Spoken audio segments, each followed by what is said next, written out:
సాయి భావన ఏప్రిల్ 10. శరీరానికి ఆహారంలా ఆత్మకు ధ్యానం అవసరం. పరమాత్మయే ఆత్మమూలం. ఈ ఆత్మ వివిధ శరీరాలను ఉపాధులుగా చేసుకుని జన్మజన్మలలో సేకరించుకున్న పాపపుణ్యాలను అనుభవించి చిట్టచివరకు విముక్తి చెందుతుంది. కొందరు శరీరంపై గల వ్యామోహంతో పోషణపై విశేష శ్రద్ధ కనపరుస్తూ అంతర్యామిగానున్న ఆత్మ యొక్క ఉనికిని విస్మరిస్తుంటారు. ఈ శరీరానికి కనీస పోషణకు కావలసినవి చూసుకుంటూనే మనం ఆత్మ చైతన్యం కోసం కృషి చేయాలి. ఎంత సంపాదనను ఆర్జించినా ఈ శరీర త్యాగం అనంతరం వాటిని వదిలిపోవలసిందే కదా. వెంట వచ్చేవి మన పాపపుణ్యములు మాత్రమే. ఈ భౌతిక పదమైన సంపదలు, కీర్తి ప్రతిష్టలు ఆత్మ ప్రక్షాళనకు ఉపకరించవు.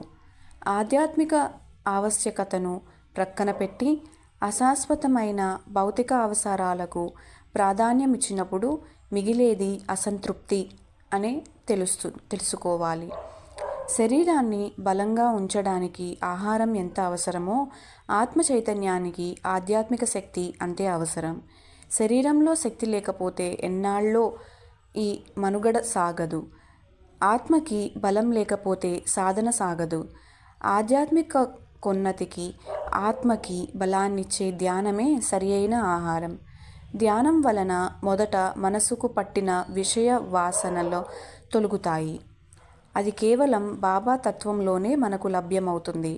దానికి మనం చేయవలసిందల్లా మంచి గ్రంథాలు చదవటం, వాటిలోని బాబా సందేశాలను మననం చేసుకోవటం చాలా అవసరం. బాబా తత్వంలోని అర్థాన్ని గ్రహించి ఆయన సూచించిన పద్ధతులు, సూత్రాలు ఆచరణలో పెట్టే ప్రయత్నం చేయటమే మన సాధనలోని ప్రధాన భాగం.